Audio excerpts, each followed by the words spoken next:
Assalamualaikum warahmatullahi wabarakatuh. Halo teman-teman semua, perkenalkan saya Ahmad Syahbudin dengan NIM E1A023104 dari kelas B. Pada kesempatan kali ini saya akan mempresentasikan hasil belajar saya mengenai retribusi penyeberangan menggunakan kendaraan di air. Nah, untuk latar belakang isu atau permasalahan yang saya angkat, Indonesia merupakan negara kepulauan yang 2/3 wilayahnya berupa perairan. Oleh karena itu, wilayah perairan merupakan instrumen penghubung antar wilayah sebagai lalu lintas distribusi barang dan sebagai mobilitas masyarakat. Oleh karena itu, penting untuk memperhatikan juga fasilitas transportasi di laut, begitu. Kemudian berdasarkan Undang-Undang Dasar 1945 mengamanatkan bahwa sistem pemerintahan di Indonesia itu berdasarkan asas desentralisasi, yang mana daerah diberi keleluasaan atau kewenangan untuk melaksanakan pemerintahannya sendiri, yakni berupa otonomi daerah yang biasa kita kenal. Nah, untuk menambah biaya operasional selain dari APBN, daerah juga diberi kewenangan untuk mencari sendiri sumber pendanaan, yakni berupa pendapatan asli daerah.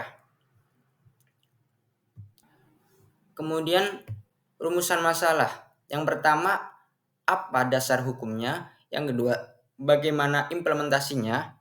Kemudian apa saja hambatan yang ada dalam pelaksanaan pemungutan retribusi ini?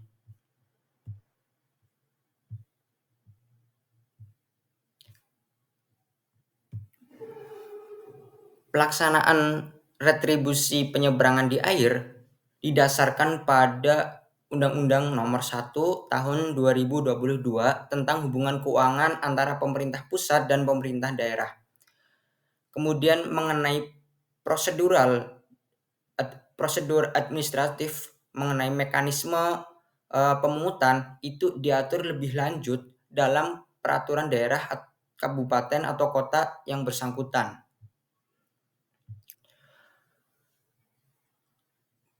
Pelayanan penyeberangan orang atau barang dengan menggunakan kendaraan di air merupakan salah satu jenis dari retribusi jasa usaha. Retribusi jasa usaha menurut Undang Nomor 1 Tahun 2022 adalah jasa yang disediakan atau diberikan oleh pemerintah daerah yang dapat bersifat mencari keuntungan karena pada dasarnya dapat pula disediakan oleh sektor swasta.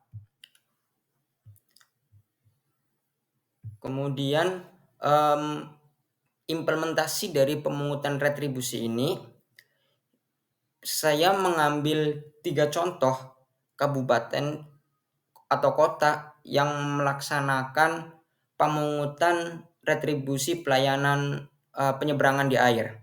Yang pertama ada pemerintah Kabupaten Pesawaran. Berdasarkan Peraturan Daerah Kabupaten Pesawaran Nomor 6 Tahun 2020 tentang retribusi pelayanan pelabuhan dan retribusi penyeberangan di air, bahwa besaran tarif itu berbeda berdasarkan jarak. Di bawah 10 mil untuk orang dewasa itu tarifnya sebesar Rp2.000, sedangkan untuk anak-anak Rp1.000. Dan untuk jarak di atas 10 mil bagi orang dewasa itu tarifnya sebesar Rp3.000, sedangkan untuk anak-anak tetap yaitu Rp1.000.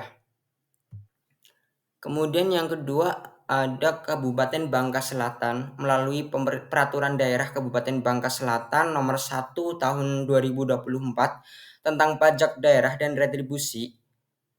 Dijelaskan mekanisme dan besaran tarif. Yang pertama mengenai besaran tarif, yaitu untuk kapal jet foil itu Rp5.000, untuk kapal feri itu sebesar Rp2.000, dan kapal jukung itu Rp2.000, dan untuk speedboat itu Rp1.000. Untuk contoh selanjutnya itu ada Kabupaten Pasir, berdasarkan Peraturan Daerah Kabupaten Pasir Nomor 12 Tahun 2020 tentang retribusi pelayanan pelabuhan dan penyeberangan di air. Retribusi di Kabupaten Pasir itu diukur dari jarak atau trayek yang dilalui. Contohnya trayek Ponding sampai Pasir Mayang itu tarifnya sebesar 10.000, dan juga ada trek yang tarifnya 30.000, ada juga yang 35.000. Nah, untuk mekanisme pembayaran dan juga penyetoran itu hampir sama, yaitu berdasarkan karcis atau kupon sebagai tanda pembayaran. Yang kedua, mengenai hasil retribusi ini, itu setiap hari disetorkan ke pihak yang berwenang untuk mengumpulkan retribusi. Nah, apabila terdapat daerah yang jaraknya jauh atau tidak memungkinkan untuk menyetorkan hasil retribusi dalam waktu 1 kali 24 jam, maka bisa disetorkan setiap 2 kali 24 jam.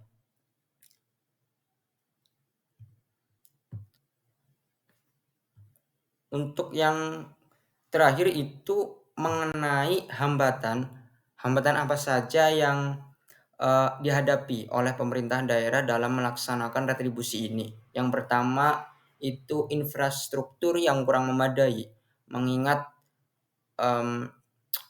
terkadang sumber dana atau modal yang dimiliki oleh pemerintah daerah itu kurang memadai, dan demi terciptanya sebuah pelayanan, maka pemerintah daerah terpaksa untuk melakukan pelayanan ya apa adanya. Yang kedua mungkin terbatasnya sumber daya manusia, di mana para pejabat daerah itu kurang mengerti bagaimana mekanisme retribusi ini. Yang ketiga, ketidakharmonisan regulasi.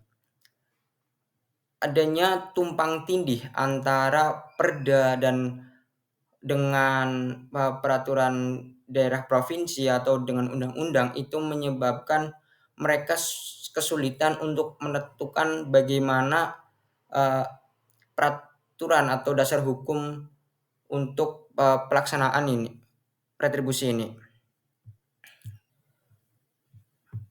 Yang terakhir ada penutup.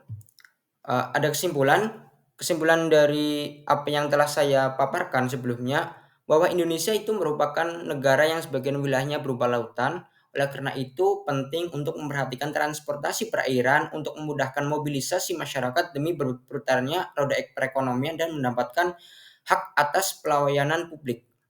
Namun dalam pengimplementasiannya masih banyak kekurangan, banyak faktor penghambat. Yang pertama itu terbatasnya sumber daya manusia, yang kedua kurangnya kesiapan infrastruktur, dan tumpang tindihnya regulasi.